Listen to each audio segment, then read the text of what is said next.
Former Vice President Joe Biden appeared to dismiss voters concerned about his age, telling them not to vote for him in the 2020 Democratic primary race. "I say if they're concerned, don't vote for me," Biden said while speaking to reporters in Keene, New Hampshire, where a reporter told Biden that voters he talked to were wondering if the former senator from Delaware had lost a step. Biden answered, "What do you think? The Democratic frontrunner has committed a number of verbal slip-ups that put him under scrutiny." During the same visit, Biden appeared to believe he was in neighboring Vermont. "I've been here a number of times. I love this place," Biden said when asked for his impression of the town.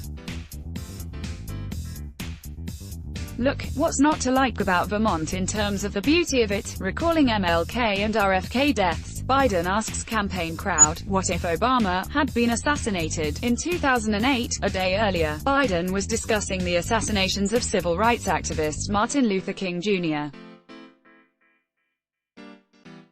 and former Senator Robert F. Kennedy, DNY. When he asked his audience to imagine what would have happened if, God forbid, Barack Obama had been assassinated after becoming the de facto nominee. On Saturday, Biden said that his words were misstated. "I found that kind of interesting, the way it was characterized in your papers," the former vice president said. "I was making the point that my generation in '68 faced a crisis, a significant crisis, and to make the point to the people in the room that, I said, just imagine if the same thing happened in your generation. That's what the context was. Words matter a lot, and I got the point across.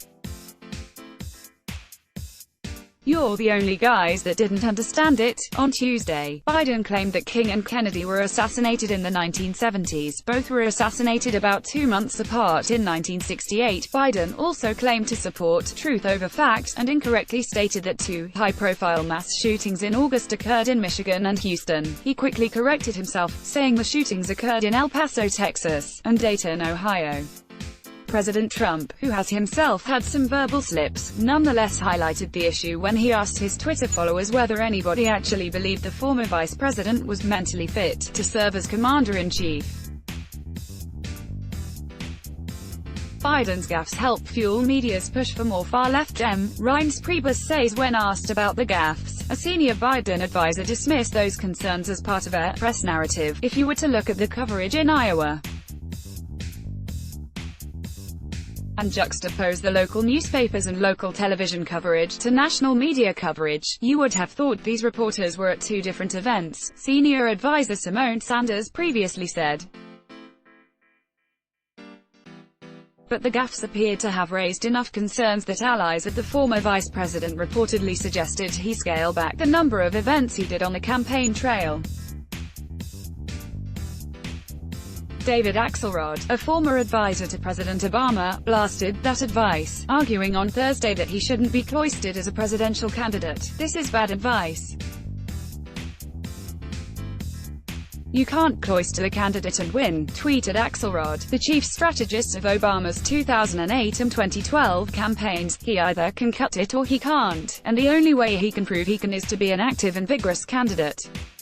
He's running for President of the United States. For God's sake, click here to get the Fox News app." Biden's brain surgeon has insisted that his patient was mentally healthy and had no brain damage. "He is every bit as sharp as he was 31 years ago. I haven't seen any change. Dr. Neil Cassel said. According to Politico, Cassel previously treated Biden for brain aneurysms and has monitored him for brain damage since his surgeries. Fox News' Joseph A. Wolfson and Samuel Chamberlain contributed to this report. Let's block ads. Why?